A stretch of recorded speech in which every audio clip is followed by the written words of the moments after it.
आगे क्या कह रहे हैं परमात्मा, सुनिए। आपकी किस्मत को 10 शब्दों में बयान नहीं कर सकता। अब सात संगति से जुड़े भाई बहनों के लिए पूज्य गुरुदेव भगवान क्या कह रहे हैं कि आपकी किस्मत, क्योंकि हम मोक्ष मार्ग से जुड़ गए, साध संगति से जुड़ गए, गुरु को परमात्मा मान के भक्ति कर रहे हैं, दिन रात उनकी महिमा, उनका चिंतन मनन, उनका गुणगान कर रहे हैं। और यही सब कुछ करवाने के लिए तो परमात्मा जी आते हैं, और यही सब कुछ देखकर भगवान प्रसन्न होता है। गुरु ये देखकर प्रसन्न नहीं होता कि मेरा भगत बहुत बड़ी नौकरी लग गया, मेरा भगत करोड़ों रुपए कमा रहा है, मेरा भगत सुबह से लेकर शाम तक बेगार कर रहा है। ये नहीं देखता गुरु। ये देखकर गुरु प्रसन्न नहीं होता। ये बेगार तो 184 योनियों में जानवर भी कर रहे हैं सारा दिन पेट के लिए। भगवान यहां जो चीज हमें देने आता है, हम उस चीज को कितना सीरियस ले रहे हैं, भक्ति को, सेवा को, परमात्मा उसको देखकर प्रसन्न होता है। तो साध संगति से जोड़कर भगवान ने अपनी जो सेवा करवानी शुरू की है, जो महिमा करवानी शुरू की है, क्योंकि जीव के बस की बात नहीं है। सतगुरु चाहे तो काग से हंस बना दे, काग से हंस बनना उस काग के बस की बात नहीं है। सतगुरु की मेहर हो जाए, दया हो जाए तो कागा से हंस बन जाए। तो साध संगति से जुड़ी आत्माओं के लिए गुरुदेव कह रहे हैं कि आपकी किस्मत को मैं शब्दों में बयान नहीं कर सकता। अर्थात गुरुदेव के कहने का मतलब है कि तुम आत्माओं ने परमात्मा को पहचान लिया और अब तुमने यहां से बाहर निकलने की तैयारी शुरू कर दी है। आपकी किस्मत को 10 शब्दों में बयान नहीं कर सकता। ऐसे कलयुग में जिसमें टाइम भी को नहीं, 1 मिनट का भी, सारी कितनी बकवास देख लो, मोबाइल घर घर हो गए, इन सबसे गंदे से गंदी पिक्चरें देख लो और सारा दिन इधर उधर की बकवास सुन लो सारा दिन। अब और समस्या होगी। पहले तो कभी कभी रिश्तेदारों की बात होया करती, अब रोज कई बात हो, कोई बात पर रोज लड़ाई हो जाए, उनकी कवासनी हो जाती है, नई समस्या और होगी इस तरह। और हम इसको भगवान के लिए प्रयोग करते हैं। हम परमात्मा की इन सुविधाओं को, परमात्मा की भक्ति और उसके मंत्रों के लिए प्रयोग करते हैं। क्या कह रहे हैं गुरुदेव? हम इस मोबाइल को परमात्मा की भक्ति के लिए प्रयोग करते हैं। और फिर परमात्मा क्या कह रहे हैं? और नई समस्या खड़ी हो गई। पहले तो रिश्तेदारों से कभी कभी बात होती थी, आजकल तो दिन में 3 बार तू मैं हो जाती है मोबाइल पर। और ये भाई और बहनों इन आश्रमों में हो रहा है, आश्रमों से जुड़े भाई बहनों के साथ हो रहा है, क्योंकि वहां पर काल की नजर है। और जिसका बेटा जवान, जिसकी बेटी जवान, नजर रहती है वहां भक्तों की कि किसकी लड़की शादी के योग्य होगी, किसका लड़का रमेणी के योग्य हो गया। रजिस्टर रखे वहां पर नामदान केंद्रों पर मोटे मोटे, तुम्हारी जाति क्या है, तुम्हारा गोत्र क्या है, दादी का, नानी का, बुआ का, सबका गोत्र वात्र सेट करके फिर ये लोग रमेणियां करते हैं। 99% जो रमेणियां इन आश्रमों में हो रही है, अपनी जाति में, अपने ही गोत्र में, अपने ही धर्म में हो रही है। ये वही काम कर रहे हैं जो काम जगत वाले कर रहे हैं। इतना करने मात्र से परमात्मा प्रसन्न नहीं होगा। ये जाति, धर्म और गोत्र की दीवारें तो परमात्मा ने तुड़वानी है। जब सतगुरु रामपाल जी का खुद का कलयुगी परिवार अपने बेटा बेटियों की शादियां अपने ही गोत्र में, मतलब सारे ये गोत्र वात्र देख के कि हमारा कोई गोत्र वात्र ना मिले, अपनी ही जाति में, अपने ही धर्म में, जब खुद सतगुरु रामपाल जी का परिवार ही अपने बच्चों की रमेणी अपनी ही जाति में, अपने धर्म में कर रहा है, जब खुद ये परिवार जाति और धर्म की दीवार नहीं तोड़ रहा है, तो बाकी संगत कहां से तोड़ेगी? जबकि सतगुरु रामपाल जी के बेटे वीरेंद्र को, जिसने अपनी बेटी की शादी की, और भी शादियां हुई हैं उस परिवार में, इनको तो चाहिए था कि ये जाट जाति में अपने बच्चों की शादी ना करके किसी और जाति के साथ करें। समाज जिन जातियों को नीचा समझता है, हे समझता है, घृणित समझता है अज्ञानता के कारण, उन जातियों में अपनी बेटी की शादी करनी चाहिए थी, अपने बेटे की शादी करनी चाहिए थी। इन्होंने तो अपना स्टैंडर्ड देख के, सारे गोत्र वात्र सेट करके, जाति वाति देख के अपनी जाट जाति में, उसके बाद इन्होंने रमेणी करी है। ये कहां से उदाहरण पेश करेंगे ये? परमात्मा कहते हैं भक्तों के घर बहुत दूर हैं। ये लोक लाज छोड़ना भाई और बहनों, ये ऐसे इतना आसान नहीं है। इस ज्ञान को आगे सुनाना बहुत आसान है, लेकिन ये दीवारें तोड़ना बड़ा मुश्किल है। जयपुर से अपने कजोड़ भगत जी हैं, उनके बड़े बेटे की रमेणी हुई, क्योंकि उन्होंने अपने परिवार में सलाह मशवरा किया। पहले अपने बेटे से पूछा कि भैया तेरी क्या मर्जी है, क्योंकि पूछना जरूरी है। भाई बच्चे के मन में क्या चल रहा है, क्या नहीं चल रहा है, सबका ज्ञान योग बराबर नहीं, सबके संस्कार बराबर नहीं। तो जिम्मेदारी के तहत उन्होंने पूछा कि भैया देख, सात संगति की वीडियो तू भी देखता है, परमात्मा के विधान का तेरे को भी पता है, कल को मैं दोषी ना हो जाऊं तो भैया तेरे क्या विचार हैं रमेणी को लेकर। तो लड़के ने सहमति दे दी, अगर नहीं करवानी होती तो मना कर देता, लेकिन ऐसा कुछ नहीं। तो उन्होंने रमेणी की बात शुरू की, परमात्मा ने दया करी, 10-15 दिन के अंदर अंदर ही रमेणी हो गई। जयपुर की जयपुर में रमेणी हो गई। और कितने सिंपल तरीके से, 10 भगतों के अलावा कोई भी भगत उस रमेणी में नहीं। 5-7 मेंबर तो उनके खुद के परिवार वाले ही हैं। लड़की वाले के तरफ से कोई भी नहीं। उसका भाई भी गांव गया हुआ था, उसको भी नहीं पता कि मेरी बहन की रमेणी हो गई। उसकी माताजी, उसका पिताजी, बस इधर से सिर्फ कजोड़ भगत जी का परिवार और कोई नहीं। एक आध भगत और आ गया जो उनके साथ में थे, और कोई नहीं। कोई अड़ोसी नहीं, कोई पड़ोसी नहीं, कोई रिश्तेदार नहीं, कोई मित्र नहीं, कुछ नहीं। और सिंपल भोजन, साग सब्जी जो भी बनती है घर पर डेली रोजाना, कोई मिठाई नहीं, कोई व्यंजन नहीं, कोई नए कोई कपड़े नहीं, कोई कोट पैंट नहीं। जो कजोड़ जी का लड़का रेगुलर जो कपड़े पहनता है वही कपड़े पहन के गया, कोई नई कोई ड्रेस नहीं। लड़की भी बिल्कुल सिंपल सादा, कोई गहने नहीं, कोई मेकअप नहीं, कुछ नहीं। कजोड़ भगत जी हैं कुमावत, सांसारिक तौर पर जो कुम्हार होते हैं। हालांकि उनका मटका बनाने का काम नहीं है, वो जमींदार हैं, जयपुर में उनकी जमीन है, मकान है, सब कुछ है। तो ये है जाति से कुमावत। और जो लड़की है वो है जाति से शायद उच्चमार है, जो अपने जो आम जो होता है ना, जो समाज में होता है, जो हरिजन होते हैं, जो हरिजन होते हैं वो हरिजन समाज से है, यानी वो एससी से है। अब बताओ भाई और बहनों, अब ये हिम्मत कौन करेगा? क्या कजोड़ भगत जी के रिश्तेदार नहीं है क्या? उनके गांव में आड़ोसी पाड़ोसी नहीं है क्या? वो तो जगत वाले हैं।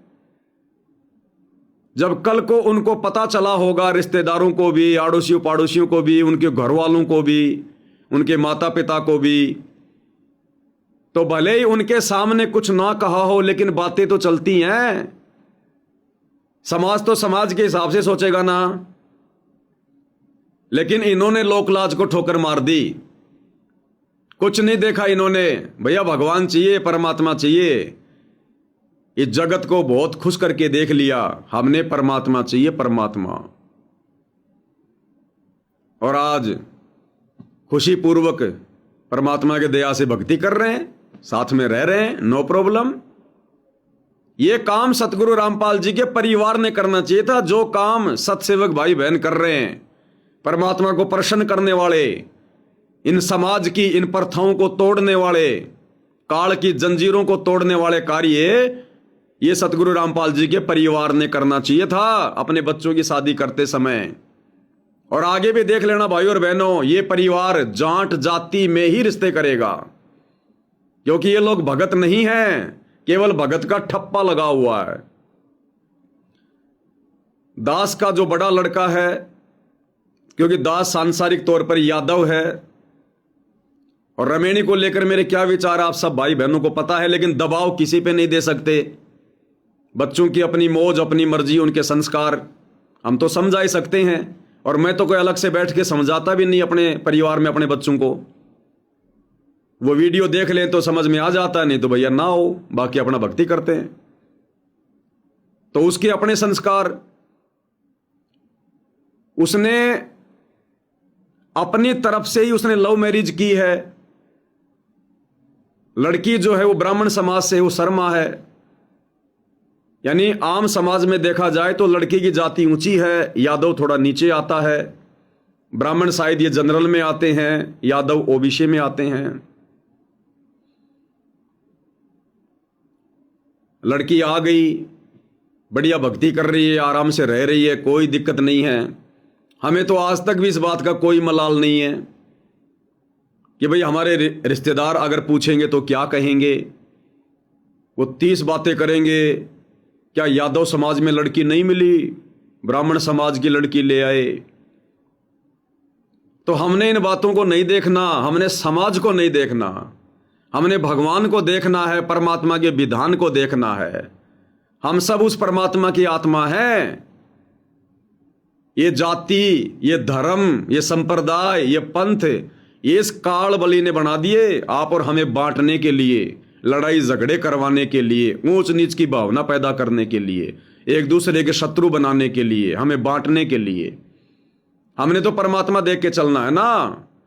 हमने जाति और धर्म नहीं देखना, हमने स्वभाव और बच्चों का जो चरित्र है वो देखना है, उनकी भक्ति देखनी है, उनके भाव देखने हैं। वो परिवार में मिलजुल कर रह पाएंगे, नहीं रह पाएंगे। हमने इन चीजों को देखना चाहिए। और देख रहे हैं क्या? गोत्र छांट रहे हैं, जातियां देख रहे हैं। अब देख लेना, इनके नामदान सेंटरों पर इतने मोटे मोटे रजिस्टर रखे हैं, और हर एक की फरमाइश है, मेरा ये गोत्र है, मेरी ये जाति है, अगर इसमें कोई मिल जाए तो मुझे बता देना। 10-12 रिश्ते कैंसिल करने के बाद ये लोग एक रिश्ता सेलेक्ट करते हैं। अरे भगवान कहते हैं जाति नहीं जगदीश की, भगत की कहां से होए। इस जाति पाति के चक्कर में भरम पड़ो मत कोई। जब हमारे भगवान की जाति नहीं है, जात न पूछो संत की, पूछ लीजियो ज्ञान। भाई क्यों मोल करो तलवार का, पड़ी रहन दो म्यान। ये जाति वाति का चक्कर है ना, ये तो उस तलवार के मोल करने के समान है, परमात्मा को दुखी करने के समान है। तो भक्तों ने ये नहीं करना। हम मोक्ष मार्ग पर हैं। अगर हम अपनी जाति की लड़की देखेंगे तो फिर ये भेदभाव में आ जाता। भेदभाव में इसका मतलब दूसरी जातियों से हम भेदभाव कर रहे हैं। अभी हम लोकलाज में जी रहे हैं, हमें समाज का डर है, हमें रिश्तेदारों का डर है, हम उन परंपराओं में पड़े हुए हैं जो सड़ी गली हैं। हम सतगुरु रामपाल जी के ज्ञान से फिर अभी परिचित नहीं है। अभी हमारा मोक्ष का समय नहीं आया है, ये स्वयं सिद्ध है। और ऐसा भी नहीं है कि आप जी अपनी जाति में नहीं कर सकते, कर सकते हैं। अगर आसानी से रिश्ता आपको अपनी जाति में मिल रहा है, लड़की अच्छी है, स्वभाव अच्छा है, चरित्र अच्छा है, लड़के का भी स्वभाव अच्छा है, उसका चरित्र अच्छा है, तो अपनी जाति में भी कर सकते हैं। लेकिन अपनी जाति में चलो आम भगत को तो शोभा देगा, लेकिन अलग से कोई ट्राई नहीं करनी चाहिए। अलग से ट्राई नहीं करनी चाहिए कि मेरी जाति की ही चाहिए, वहां मर्यादा टूटेगी, वहां परमात्मा नाराज होगा। अगर सामान्य तरीके से बातचीत हो गई, जैसे आपने अपने बच्चों की रमेणी की कोई चर्चा करी और बाई चांस सामने वाला भी आपकी जाति का ही है और मामला बैठ गया, उसमें दिक्कत नहीं है। आपने ये सोचकर रिश्ते की बात नहीं करनी कि मेरी जाति वाला मिले, फिर बात बिगड़ जाएगी। और सतगुरु का जो परिवार है उनको तो जानबूझ के अपनी जाति में नहीं करनी चाहिए, उनको तो जानबूझ के इस बंधन को तोड़ना चाहिए, उदाहरण पेश करना चाहिए सतगुरु के परिवार को। लेकिन सतगुरु का परिवार ही सबसे पहले डूब के मर रहा है जाति धर्म में और गोत्र में। आम संगत को क्या शिक्षा देंगे ये? तो क्या कह रहे पूज्य गुरुदेव भगवान, ध्यान से सुनो। कवासे में हो जाती है, नई समस्या और होगी इस तरह। और हम इसको भगवान के लिए प्रयोग करते हैं। हम परमात्मा की इन सुविधाओं को परमात्मा की भक्ति और उसके मंत्रों के लिए प्रयोग करते हैं। तो गुरुदेव कहते हैं अब ये मोबाइल चल गए, पहले तो रिश्तेदारियों में कभी कभार जाते थे, कौन मर गया कौन जी गया, किसको क्या संकट आ गया, कौन बीमार है, महीने 2 महीने में पता चलता था। आज ये बीमारी सबकी जेब में है, जुकाम लगी नहीं उससे पहले फोन आ जाता है, टेंशन शुरू। तो अब ये टेंशन इन सतलोक आश्रमों में है, रिश्तेदारियों वाली, लड़ाई झगड़े वाली, मनमुटाव वाली। क्यों? क्योंकि एक तो ये आश्रम सतगुरु रामपाल जी के आशीर्वाद से नहीं है, उनके आदेश से नहीं है, भक्ति विधान के खिलाफ खोले इन्होंने। खोल दिए तो इनमें मर्यादा नहीं है, इनमें भक्ति नहीं है, बकवादी बकवाद है। और ये जो रिश्ते हो रहे हैं, अब जो रमेणियां हो रही हैं, 90% रमेणियां फेल हो रही हैं। अगर आपके आसपास में किसी की रमेणी इन सतलोक आश्रमों में हुई है, नाम दीक्षा केंद्रों पर हुई है, तो 2, 4, 5, 6 महीने में या साल भर में जाकर उन लोगों से मिलकर देख लेना। अगर आप ऐसे 20 लोगों से मिलोगे ना, 15 लोगों के घरों में उस रमेणी को लेकर झगड़े हैं। उनमें से 10 ने तो हो सकता है उस लड़की को छोड़ दिया हो। 2-4 केस ऐसे मिलेंगे 20 में से कि उस लड़की के संतान होने के बाद भी उसको छोड़ दिया। क्यों छोड़ दिया? क्योंकि परमात्मा की विधान से हटकर रमेणी नहीं बल्कि रामायण हुई है, रामायण। अरे फ्री में लड़की मिली है और ले आएंगे भगत जी, क्या दिक्कत है? डर किसी का है नहीं, भगवान जेल में बैठा है, कौन क्या कहेगा, क्या बिगाड़ लेगा मेरा। क्योंकि लड़के वाला आज भी सतलोक आश्रम वालों में यह गलतफहमी है, जिसके लड़के की रमेणी होती है अगर उसको अपनी जाति में नहीं मिलती है तो वो क्या करता है, अपनी से ऊपर जाति वाली लड़की लेने का प्रयास करता है। नीची जाति वाली लड़की अपने घर में लाने से वो डरता है, समाज से हिचकता है अभी भी, कि मैं जाट और मैं चमार की लड़की कैसे लाऊं अपने घर में, चमार भगत की लड़की मैं कैसे लाऊं। यही डर सतगुरु रामपाल जी के परिवार को कि हम तो जाट जाति से हैं, हम किसी दानक की या चमार भगत की लड़की अपने घर में कैसे लाएं। अरे उस चमार भगत का ज्योति पाठ का पैसा कैसे ले रहा है तू? वो दानक भगत का ज्योति पाठ का पैसा लेते समय तेरे को शर्म नहीं आ रही? तेरे को डर नहीं लग रहा? लोक लाज नहीं आ तेरे को सता रही? जब बात आती है रिश्तों की तो या तो बराबर वाली चाहिए या ऊपर वाला चाहिए। ये भक्ति मार्ग के हिसाब से नहीं है भाई और बहनों। तो ये जितनी भी रमेणियां हुई हैं या हो रही हैं 2014 बरवाला कांड के बाद, घर घर में लड़ाई झगड़ा है, घर घर में लड़ाई झगड़ा। आधे से ज्यादा रिश्ते तो बिल्कुल बर्बादी के कगार पर हैं। लड़कियां छोड़ रखी हैं। मुझ पवन दास की नजरों में ना जाने कितने रिश्ते हैं जो कहते हैं कि भगत जी सात संगति से जुड़ने से पहले हम लोगों ने आश्रम में रमेणी कर ली थी, अब हमें सात संगति का ज्ञान हो गया, हम सात संगति से जुड़ गए। अब उसका बाप आके अपनी लड़की को ले गया कि तू तो सात संगति से जुड़ गया, मैं इस घर में अपनी लड़की को नहीं रहने दूंगा। वो लड़की ले गए अपनी। साल 2 साल बाद वो भगत जाता है बेचारा कि भगत जी उस परमात्मा की तरफ देखो, डरो भगवान से, एक लड़का भी हो रखा है। फिर उसका बाप क्या कहता है, वो 5 दीपक वाली थाली से आरती नहीं करोगे, गुरुजी को भोग लगाना छोड़ दो तो मैं लड़की भेज दूंगा।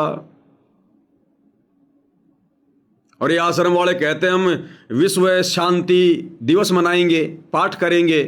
अरे पहले संगत में तो शांति पैदा कर लो। घर घर में लड़ाई झगड़े हो रहे, मूड फूट रहे। राग द्वेष ईर्ष्या में सड़ रहे हो और दुनिया को तुम शांति का पाठ पढ़ाओगे। पहले संगत में तो शांति ले आओ, अच्छे कर्म करके, मर्यादा में रह के। तुम्हारा खुद का भगवान, तुम्हारा गुरु जेल में तुमसे महादुखी, पहले अपने भगवान को तो शांत करो। अरे अपने अच्छे कर्मों से, मर्यादित भक्ति से अपने गुरु जी को तो पहले शांति में लेके आओ, प्रसन्न करो, खुश करो। वो भगवान दुखी है तुम लोगों से, और भगवान दुखी तो संसार में शांति कहां से आएगी। अब क्या है ना भाई और बहनों, इन सतलोक आश्रम वालों की शिकायतें सुन सुन के, क्योंकि आप जी विशेष संदेश में सुनते हो गुरु जी क्या कहते हैं कि मेरे को इतना दुखी ना किया करो भाई, एक एक की नहीं सुनी जाती मेरे से। यानी इतनी शिकायतें जाती हैं संगत की लड़ाई झगड़े की, इतनी शिकायतें जाती हैं, तो गुरुदेव कह रहे कि एक एक की नहीं सुनी जाती, सुधर जाओ। और गुरुदेव कहते हैं शांति बना के रखो, शांति बना के। तो इन्होंने क्या किया, 3 दिन का पाठ शुरू करने का फैसला ले लिया कि गुरुजी अब हम शांति के लिए पाठ शुरू करेंगे। हम शांति के लिए कोई प्रयास नहीं करेंगे, हम मर्यादा में रह के भक्ति नहीं करेंगे, हम पाठ करेंगे। उस पाठ से शांति आ गई तो ठीक है, नहीं तो बाढ़ में जाओ शांति। संगत को लूटने का एक और मौका मिल गया इनको। 1, 2, 3 मई 2026 विश्व शांति दिवस। अरे कौन से दिवस आ गए। अरे इससे अच्छा तो 9 मार्च की याद में, मई तो बहुत दूर है, अभी मार्च आने वाला है, मार्च का महीना हो गया शुरू।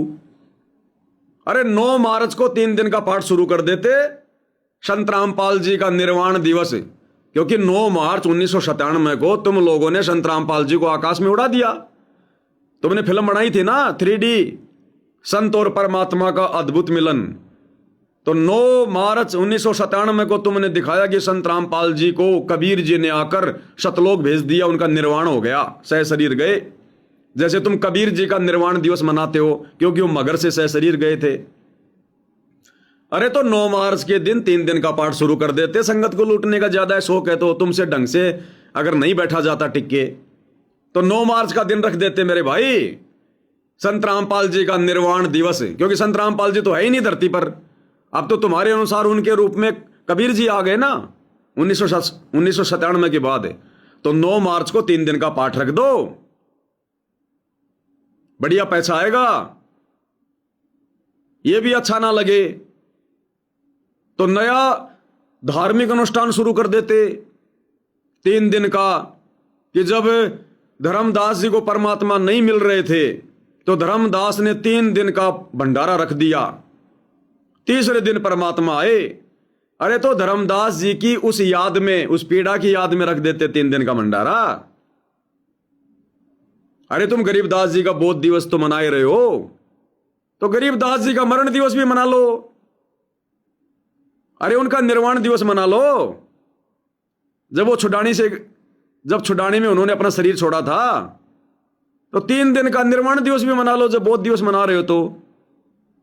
और तुम सबका मना रहे हो तो दादा गुरु जी को क्यों छोड़ दिया। अरे दादा गुरु जी का कोई जन्मदिन मना लो, कोई मरण दिन मना लो, कोई बोध दिवस मना लो, कुछ तो मनाओ दादा गुरु जी का भी। उससे भी जी ना भरे तो पंडित चिदानंद जी का देख लेना किसी ग्रंथ में, वो कब जन्मे थे, वो कब मरे थे, कब उनको ज्ञान हुआ, कब नाम लिया। तुम्हारा तो मकसद ही संगत को लूटने का है, शांति पैदा करना थोड़ी है। खाली पाठ पाठ करने से शांति थोड़ी आएगी। अरे शांति आएगी, तुम्हारा ये स्वभाव बदलो, तुम्हारी भक्ति की दिनचर्या बदलो, मर्यादाओं में आओ, परमात्मा को खुश करो, भगवान खुश होता है भक्ति से। पाठ पाठ पाठ पाठ, इससे भगवान खुश नहीं होता। होना होता तो हो लेता। तुम कितने दिनों से पाठ कर रहे हो, उल्टी संसार में अशांति फैल रही है। अरे तुम 4-5 वर्षों से आश्रम खोल के पाठ ही पाठ कर रहे हो, पाठ ही पाठ कर रहे हो। ये ईरान में क्या हो गया, वो भयंकर तबाही हो रही है, विश्व युद्ध शुरू हो गया। तुम्हारे पाठ करने से तो उल्टी अशांति आ गई संसार में, जबकि शांति आनी चाहिए थी। और अब तुम जितने ज्यादा पाठ करोगे उतनी ज्यादा अशांति आएगी, क्योंकि तुम पाठ करने के अधिकारी नहीं हो। अनाधिकारी आदमी पाठ करेगा, शांति के बजाय अशांति उत्पन्न होगी। इसलिए गुरुदेव भगवान कह रहे अभी मोबाइल और आ गए, नई समस्या, घर घर में झगड़ा। तो इन आश्रम वालों से जाके देख लो, मिलके देख लो भाई और बहनों, घर घर में झगड़ा, घर घर में झगड़ा। कभी लड़की के बाप का फोन आता है, अरे साहब आप लड़की को लेके क्यों नहीं जा रहे, 2 बच्चे और पैदा हो गए, हम कब तक रखेंगे इसको घर में। तो कोई लड़के वाला फोन करता है, साहब रमेने के बाद तुम लड़की भेज ही नहीं रहे। घर घर में लड़ाई झगड़े। इसलिए गुरुदेव भगवान कह रहे हैं भाई और बहनों, और हम सत्सेवक भाई बहन इस मोबाइल का उपयोग भगवान की भक्ति में कर रहे हैं, भगवान की सेवा में कर रहे हैं। ये वीडियो बना बना के भाई बहनों की आंखें खोलने का प्रयास कर रहे हैं, परमात्मा की महिमा की वीडियो बना बना के डाल रहे हैं। बात करते हैं तो अपने भगत भाई बहनों से प्यार प्रेम से शांति से बात करते हैं, भगवान की चर्चा करते हैं। और आश्रम वाले आपस में बात करेंगे तो तू मैं होती है इनकी, तू मैं गंदी गंदी बातें। गुरुदेव ने खुद कह रखा है विशेष संदेश में, ये माता बहनों के पास में भी अश्लील मैसेज भेजते रहते हैं नालायक। तो वहां टोटल दुरुपयोग हो रहा है, साथ संगति में सदुपयोग हो रहा है। हम परमात्मा की इन सुविधाओं को परमात्मा की भक्ति और उसके मंत्रों के लिए प्रयोग करते हैं, सत्संग सुनते हैं। तो बच्चों, आपकी किस्मत और अन्य मानवों की किस्मत में दिन और रात का अंतर है, इसलिए इस भक्ति से दूर ना होना। क्या कह रहे गुरुदेव कि बच्चों आपकी किस्मत में और अन्य मानवों की किस्मत में रात और दिन का अंतर है। अरे विशेष संदेश तो संगत के लिए किए जा रहे हैं, जगत वालों के लिए नहीं। ये सांकेतिक हैं। तो बच्चों आपकी किस्मत में यानी साध संगति से जुड़े भाई बहनों की किस्मत में और अन्य मानवों की किस्मत में यानी सतलोक आश्रमों से जुड़े भाई बहनों की किस्मत में रात और दिन का अंतर है, रात और दिन का अंतर।